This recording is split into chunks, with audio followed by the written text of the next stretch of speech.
Friends, आज कक्षा 10 का साइंस पहला चैप्टर रासायनिक अभिक्रिया एवं समीकरण, यह हमारे रसायन विज्ञान का पहला चैप्टर है। इस चैप्टर को पढ़ने से पहले हम जानेंगे कि हमारे चारों तरफ क्या दैनिक क्रिया में हम रासायनिक अभिक्रियाओं का प्रयोग देखते हैं कि नहीं। तो हम खाना खाते हैं तो भोजन पचता है, यह भी एक रासायनिक प्रक्रिया है। कील को रख देते हैं, कील जब रखते हैं तो कुछ समय तक नया रहता है, जब जैसे ही उस पर हवा लगती है तो उसमें जंग लग जाते हैं, और वह जंग लगना, कील पे जंग लगना, लोहे पे जंग लगना एक रासायनिक परिवर्तन है। फिर दूध से दही जम जाता है, वह भी एक रासायनिक प्रक्रिया है, रासायनिक अभिक्रिया है। दूध को खुला छोड़ देते हैं, कुछ समय बाद फट जाता है, दूध से पनीर बन जाता है। ये सारी क्रियाएं रासायनिक प्रक्रिया हैं। यदि रूप रंग आकार में परिवर्तन होता है तो उसे हम भौतिक परिवर्तन कहते हैं, और यदि किसी भी पदार्थ का गुणधर्म ही बदल जाए तो उसे हम रासायनिक अभिक्रिया कहेंगे। तो आज का हमारा टॉपिक रहेगा रासायनिक अभिक्रिया।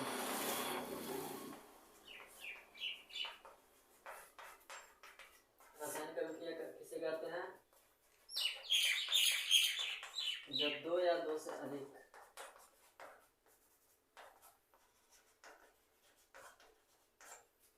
पदार्थ मिलकर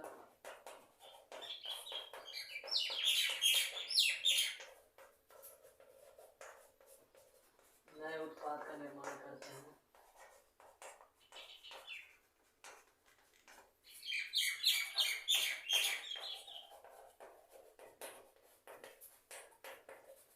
और उनके गुणधर्म अभिकारक से भिन्न होती हों।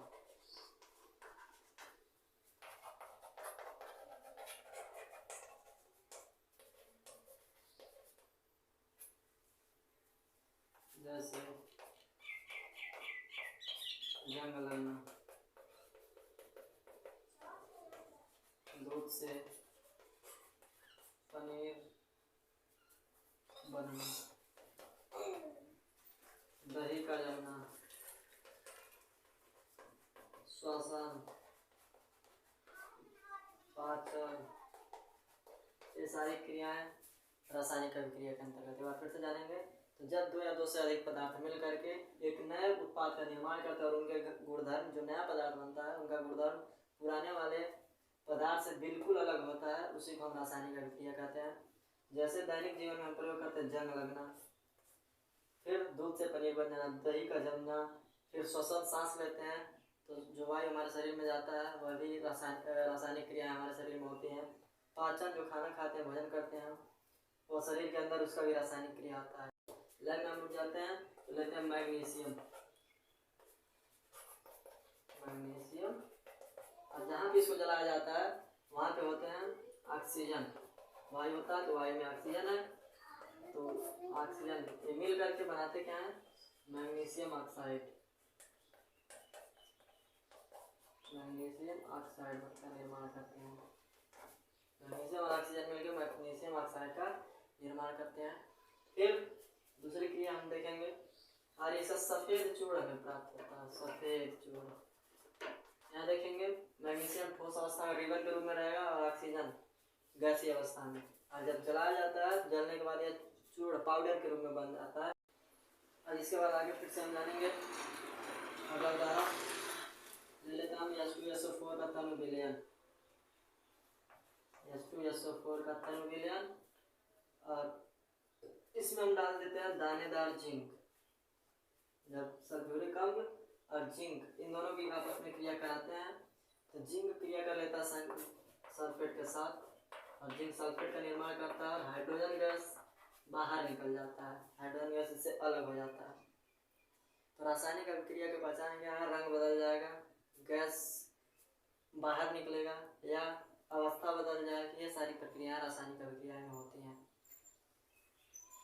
तो आशा करता हूँ यह रासायनिक अभिक्रिया सभी लोग अच्छे से समझे होंगे।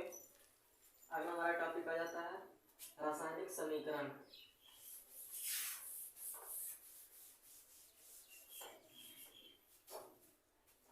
अगला टॉपिक है हमारा रासायनिक समीकरण। जिन क्रियाओं को हम कराए हैं उनको लिखित रूप में व्यक्त करना। जो हम प्रक्रियाएं करते हैं, जो हम क्रिया जब दो पदार्थों को आपस में मिलाते हैं तो उनको जब लिखित रूप में दर्शाते हैं कि किन किन पदार्थों को हम आपस में मिलाए हैं, तो उसी को हम कहते हैं रासायनिक समीकरण। जैसे मैंने लिया था मैग्नीशियम प्लस, जहाँ जलाया तो वहाँ था ऑक्सीजन, बिना ऑक्सीजन के कोई भी चीज जलेगी नहीं। बना क्या था? Magnesium oxide.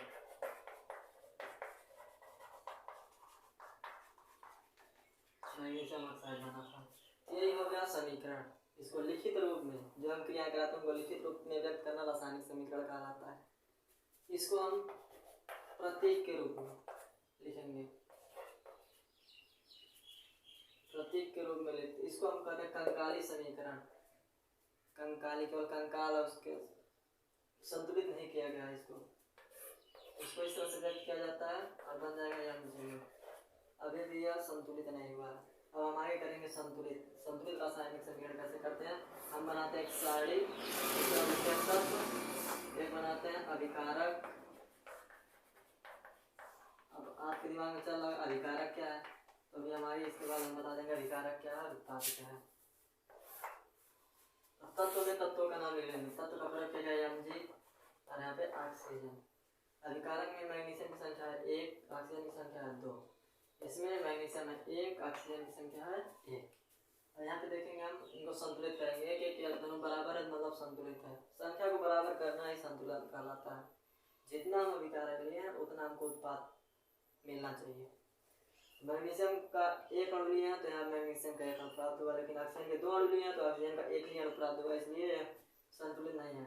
तो इसको संतुलित करने के लिए इसमें हम करेंगे 2 से गुणा, ये हो जाएगा 2। और यहाँ जब 2 से गुणा किए तो जहाँ पे ऑक्सीजन रहेगा उत्पाद में 2 से हमको क्या करना पड़ेगा? गुणा करना पड़ेगा। सबसे पहले इसको बॉक्स से बना देते हैं। बॉक्स क्यों बनाया जाता है?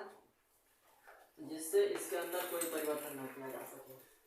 2 लिख दिया। यहाँ पे मैग्नीशियम यहाँ के 2 लिखने के कारण मैग्नीशियम की भी संख्या बढ़ी, जो हमें तो यहाँ पे भी लिख देंगे 2। दूसरा उदाहरण हम देखेंगे हाइड्रोजन प्लस ऑक्सीजन। हाइड्रोजन और ऑक्सीजन मिलकर के किसका निर्माण करते हैं? जल का। हाइड्रोजन और ऑक्सीजन मिलकर के H2O बनाते हैं, जल। प्रयोग किया गया कौन कौन सा था? तो हाइड्रोजन और ऑक्सीजन। अभिकारक में हाइड्रोजन के 2 अणु, ऑक्सीजन के 2 अणु। उत्पाद में हाइड्रोजन के 2 अणु, ऑक्सीजन का 1 अणु। यहाँ देखेंगे हाइड्रोजन संतुलित है लेकिन ऑक्सीजन संतुलित नहीं है, ऑक्सीजन की संख्या कम है। तब इसको संतुलित करने के लिए हम सबसे पहले यहाँ पे बॉक्स बनाते हैं। सभी जितने भी यहाँ सब जिससे इसके अंदर कोई हमें परिवर्तन न करना पड़े। अब यहाँ पे देखेंगे उत्पाद में संख्या कम है तो 2 करने के लिए यहाँ पे हम करेंगे 2 से गुणा। तो उत्पाद में हम 2 यहाँ लिख देंगे। अब यहाँ पे देखेंगे ऑक्सीजन 2 होगा, हाइड्रोजन 2 गुना 4। हाइड्रोजन की संख्या हो गई 4। यहाँ पे हाइड्रोजन को 4 करने के लिए यहाँ पे हम करेंगे 2 से गुणा, तब हो जाएगा 2 बराबर 4। 4 इसमें भी 4, 2 और 2। और यहाँ पे रासायनिक संतुलित रासायनिक समीकरण इसी को कहा जाता है। अब रासायनिक समीकरण के प्रकार के बारे में पढ़ेंगे आगे। रासायनिक समीकरण वास्तव में होते कितने प्रकार के हैं? इसमें सबसे पहले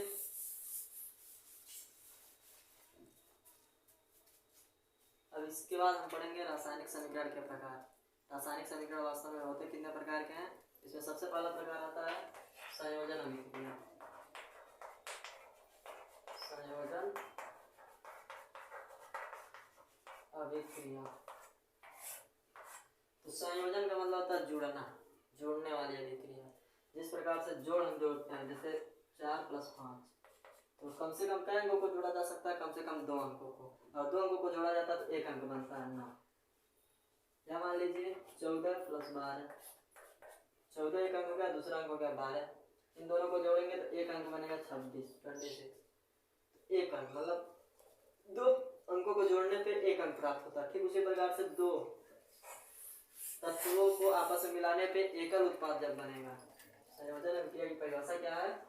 तो 2 या अधिक तत्वों को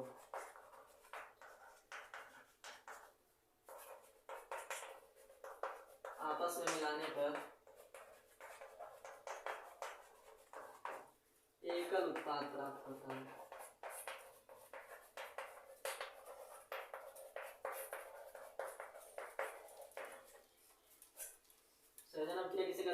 दो से अधिक तत्वों को आपस में मिलाने पे जब एकल उत्पाद प्राप्त होगा तो इसी को हम कहते हैं संयोजन अभिक्रिया। जैसे A + B = C, दो पदार्थ मिलाएंगे तो एक अन्य पदार्थ, और यह पदार्थ ये दोनों में से नहीं होना चाहिए, अलग होना चाहिए, इसका गुणधर्म सब कुछ अलग होना चाहिए दोनों से भी। अब इसको जिनका प्रयोग करके हम बनाते हैं इसको हम कहते हैं अभिकारक। जिनका प्रयोग करके हम रासायनिक समीकरण लगाते हैं या कोई अभिक्रिया कराते हैं तो जिन तत्वों का प्रयोग किया जाता है उनको हम क्या कहते हैं? अभिकारक। अभिकारक कहते किसे हैं? अभिक्रिया में प्रयुक्त पदार्थ, जिनका प्रयोग किया जाता है। ये पदार्थ जो अभिक्रिया में प्रयोग किए जाते हैं, यह है उत्पाद, इसको बोला जाता है उत्पाद।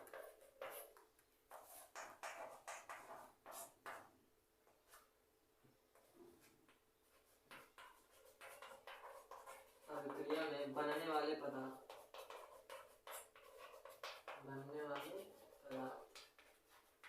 अभिक्रिया में बनने वाले पदार्थ क्या कहलाएंगे? उत्पाद। और जिनका प्रयोग होता है अभिक्रिया को अभिक्रिया कराने के लिए उनको हम कहते हैं अभिकारक। तो इसमें दो तत्वों को आपस में जोड़ा जाएगा और एक नए तत्व का निर्माण हो जाएगा, उसी को हम क्या कहेंगे? संयोजन अभिक्रिया। जैसे मान लीजिए अभिकारक किसे कहा जाएगा, तो जैसे आपको चाय बनाना तो चाय पत्ती, चीनी, अदरक इत्यादि का प्रयोग करेंगे, तो ये सारी कच्ची सामग्रियां हैं और इनको हम अभिकारक कहेंगे। चाय बन के जब रेडी हो जाएगा तो उसको हम क्या कहेंगे? उत्पाद। मैग्नीशियम प्लस ऑक्सीजन बनेगा क्या? Magnesium oxide. इसको संतुलित कर लेंगे, मैग्नीशियम को ऑक्सीजन की उपस्थिति में जलाएंगे, मैग्नीशियम का चूर्ण प्राप्त होगा, मैग्नीशियम ऑक्साइड का चूर्ण प्राप्त हो जाएगा।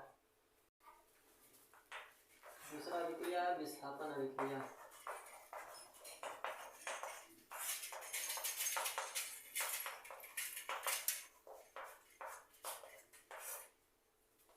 विस्थापन अभिक्रिया किसे कहा जाता है? तो रासायनिक अभिक्रिया जिसमें अधिक सक्रिय तत्व कम सक्रिय तत्व को उसके स्थान से विस्थापित करके स्वयं उसका स्थान ग्रहण कर लेता है, विस्थापन अभिक्रिया कहलाता है। रासायनिक अभिक्रिया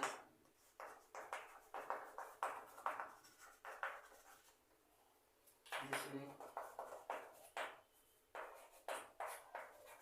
अधिक सक्रिय तत्व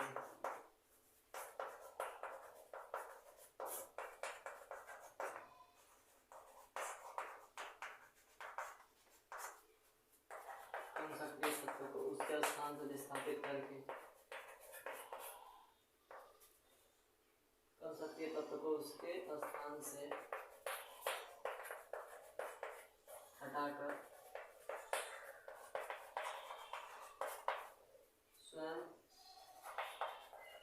उसका स्थान ले लेता है। रासायनिक अभिक्रिया जिसमें अधिक सक्रिय तत्व कम सक्रिय तत्व को उसके स्थान से हटाकर स्वयं उसका स्थान ले लेता है, विस्थापन अभिक्रिया कहलाता है। उदाहरण इसका H2SO4 + जिंक। इसमें देखेंगे सक्रियता श्रेणी, धातु की सक्रियता श्रेणी एक है, उसमें देखेंगे तो हाइड्रोजन से ऊपर जिंक है, मतलब जिंक बहुत तेजी से क्रिया कर सकता है हाइड्रोजन की अपेक्षा। तो जब इन दोनों को आपस में मिलाया जाता है, हाइड्रोजन है सल्फ्यूरिक अम्ल के विलय में जब दानेदार जिंक को डाला जाता है तो जिंक सल्फेट के साथ क्रिया करके जिंक सल्फेट बना देता है,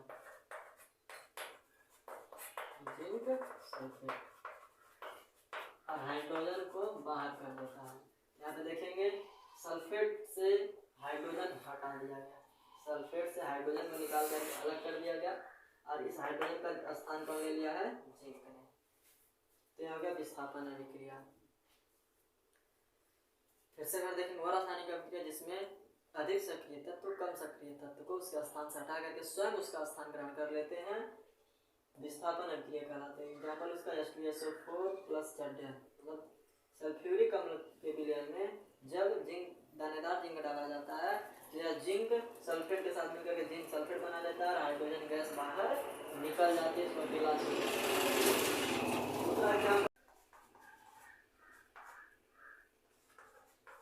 आयरन + कॉपर सल्फेट। तो कॉपर सल्फेट के विलय में जब लोहे को डाला जाता है, लोहे की कील या लोहे की चूड़ को डाला जाता है तो यह लोहा कॉपर को विस्थापित कर देता है, हटा देता है और कॉपर का स्थान स्वयं ग्रहण करके फेरस सल्फेट बना देता है, आयरन सल्फेट बनाएगा और इस बेचारे कॉपर को हटा के स्वयं उसका स्थान ग्रहण कर लेता है, कॉपर अलग हो जाता है। तो उम्मीद करता हूँ यह वीडियो आप लोगों के लिए बहुत ही हेल्पफुल होगा, और यदि आप मेरे चैनल पर नए हैं तो मेरे चैनल को सब्सक्राइब कीजिए, वीडियो को शेयर अधिक से अधिक कीजिए। और यह वीडियो बहुत ही इम्पोर्टेंट है आप सभी के कक्षा 10 के परीक्षा के लिए, बोर्ड परीक्षा के लिए। और बहुत धन्यवाद।